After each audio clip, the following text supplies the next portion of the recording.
Bismillah, semoga guru-guru PAUD dimanapun saja berada selalu sehat, selalu ceria, selalu bersemangat untuk mendidik anak bangsa. Izinkanlah Ibu Fitri untuk menyampaikan ulasan materi tentang pentingnya bermain bagi anak usia dini, di mana panduan ini didapat dari Direktorat Kemdikbud tahun 2020 tentang guru PAUD belajar di rumah selama daring. Ini biodata Ibu Fitri, nama Zulfitri, tempat tanggal lahir Pekanbaru 21 Oktober 1979, alamat Jalan Kualian Kampung Rempak, tempat tugas TK Negeri Pembina Bungaraya, nomor handphone 0823 8878 1937, nomor email zulfit277@gmail.com. Ibu-ibu guru PAUD, apa yang akan kita lakukan selama tatap muka daring ini? Bahwa Direktorat Kemdikbud memberikan panduan atau modul selama belajar dari rumah. Ini dia keterkaitan antar materi. Yang pertama, kebijakan Direktorat PAUD tentang belajar di rumah.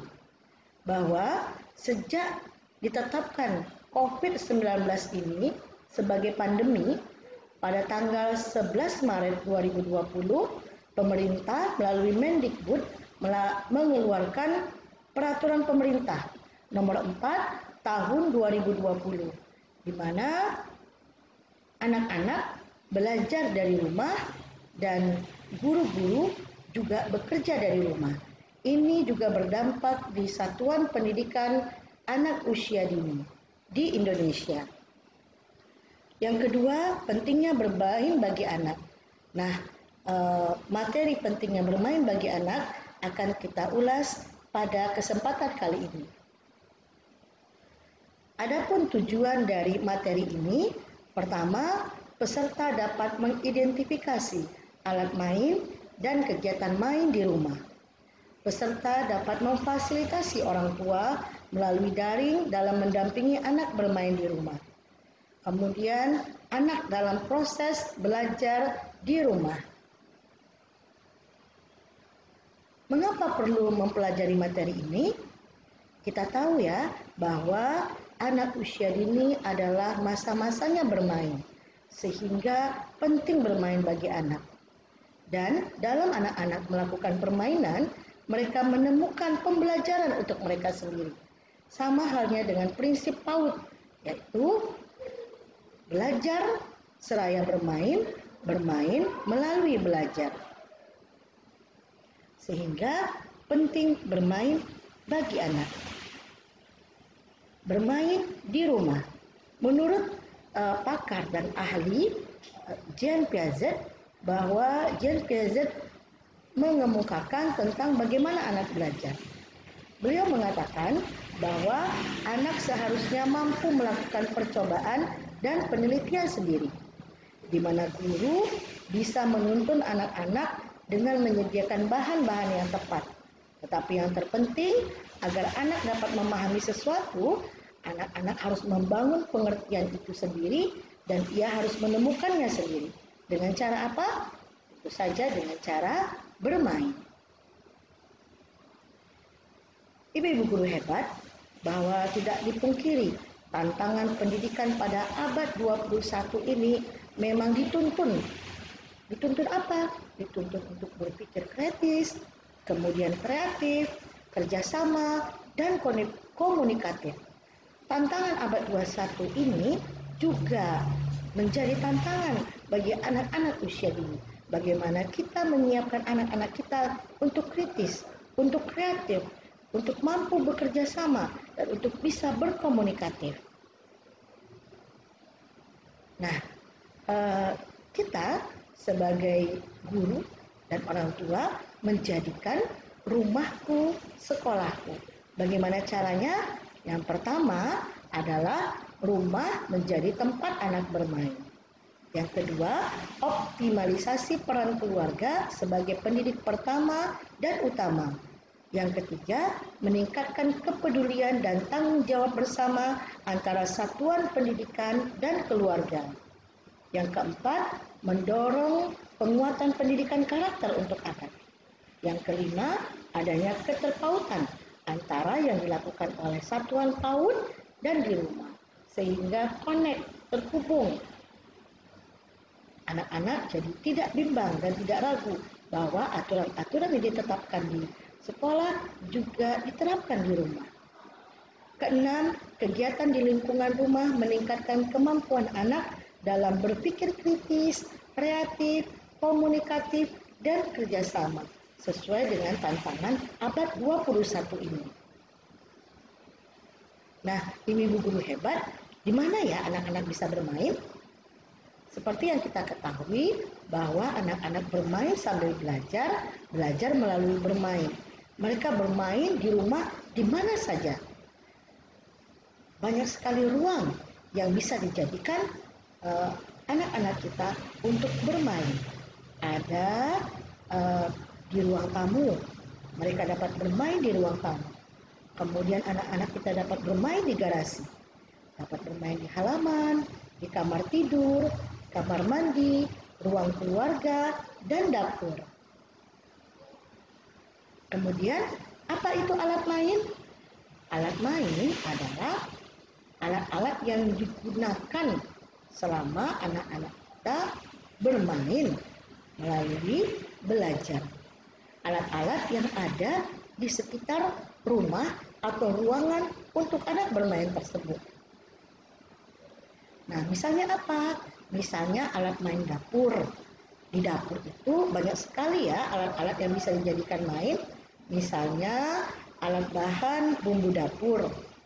Ada bawang, ada cabai, kemudian ada lengkuas, ada cengkeh, ada kunyit, ada serai, ada kayu manis, dan masih banyak lagi. Anak-anak bisa melakukan kegiatan-kegiatan lainnya. Misalnya tebak aroma.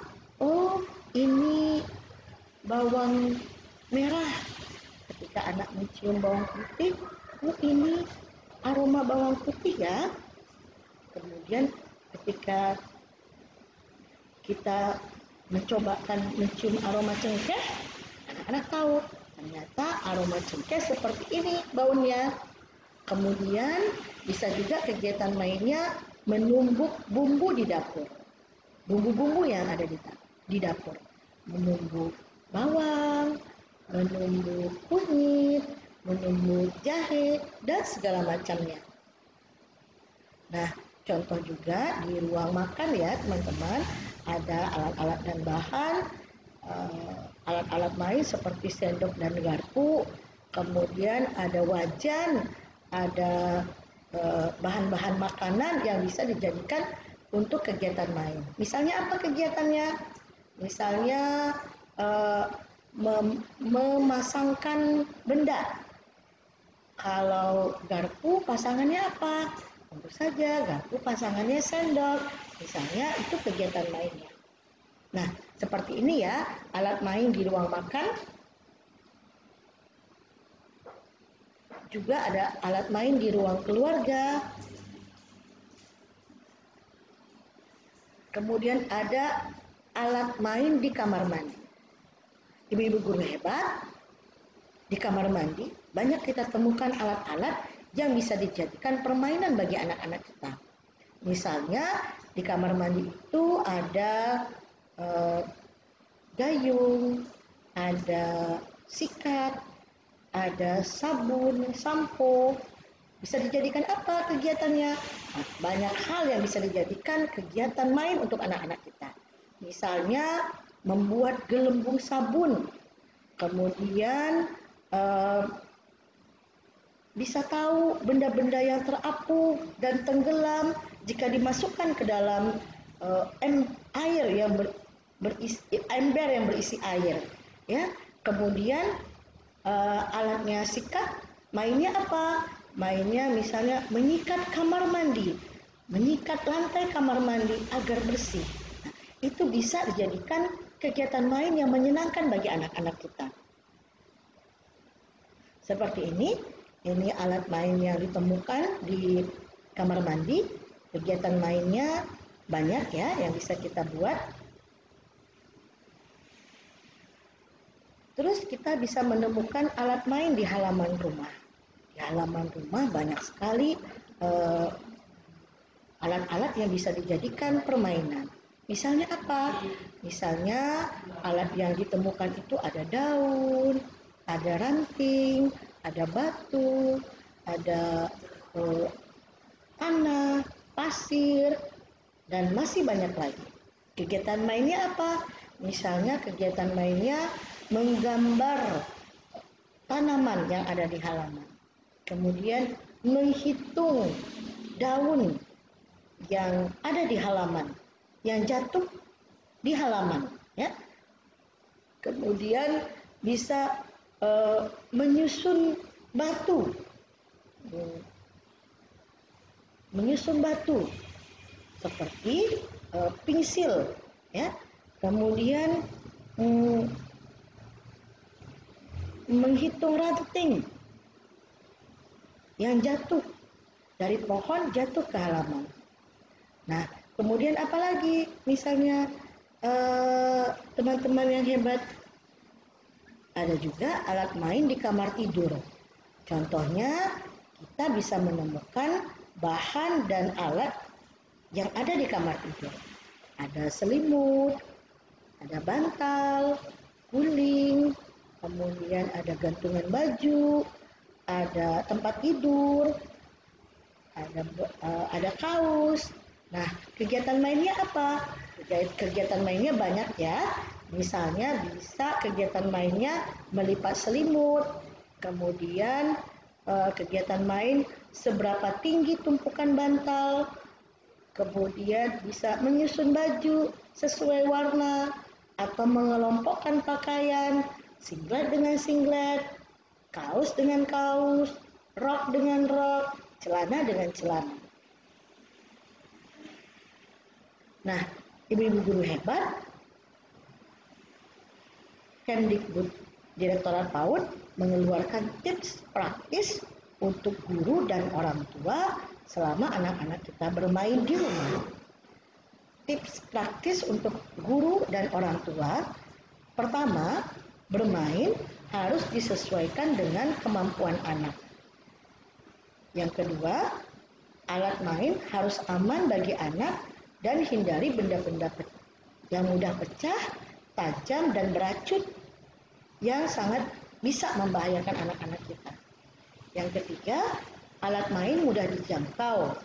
Jika benda-benda diletakkan dalam jangkauan anak, maka rumah telah memberikan pesan, aku bisa melakukannya sendiri. Yang keempat, usahakan agar orang tua melakukan kegiatan rutin harian. Yang kelima, ciptakan suasana bermain yang menyenangkan bersama anak di rumah. Yang keenam, tidak memaksakan anak apabila anak tidak berminat untuk bermain. Selanjutnya, bersikaplah sabar dan suportif ya teman-teman.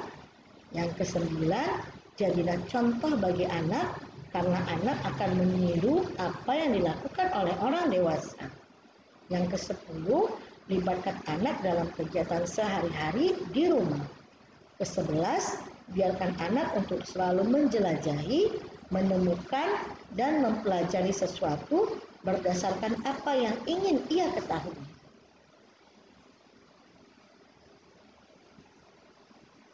Nah, banyak sekali ya kegiatan-kegiatan lain yang bisa merangsang anak-anak kita untuk berkembang dengan baik selama mereka berada di rumah. Tentu saja permainan-permainan ini yang dilakukan di rumah didampingi oleh orang tua dan dewasa ya teman-teman. Seperti ini, aku pandai bertanam. Kegiatannya, orang tua dan anak melakukan percobaan dengan menanam dan menyiram tanaman. Bagaimana cara menanam tanaman, bagaimana cara merawat tanaman, mengapa tanaman bisa layu, kemudian sebutkan bagian-bagian tanaman, sebutkan jenis-jenis tanaman, mengapa ya tanaman membutuhkan air, mengapa tanaman membutuhkan pupuk, Apa manfaat tanaman? Apa yang terjadi jika tanaman disiram terlalu banyak? Kemudian, apa yang terjadi jika tanaman tidak disiram? Mengapa tanaman bisa tumbuh? Hal-hal yang seperti ini bisa anak-anak menemukan sendiri jawabannya ketika ia mencoba bereksplorasi. Tentu saja tadi didampingi oleh orang tua atau orang dewasa. Nah, ibu-ibu guru hebat dimanapun saja berada, demikianlah ulasan Ibu Fitri berkenaan tentang pentingnya bermain bagi anak. Nah, bermain bagaimana? Bermain yang menyenangkan selama pandemi ini dilakukan di rumah bersama orang tua dan orang dewasa. Terima kasih ya ibu-ibu guru hebat, semoga bermanfaat. Jazakumullahu khairan. Semoga Allah membalas kebaikan ibu-ibu semua. Ibu Fitri akhiri dengan subhanakallahumma wa bihamdika asyhadu an la ilaha illa anta astaghfiruka wa atubu ilaik. Wassalamualaikum warahmatullahi wabarakatuh.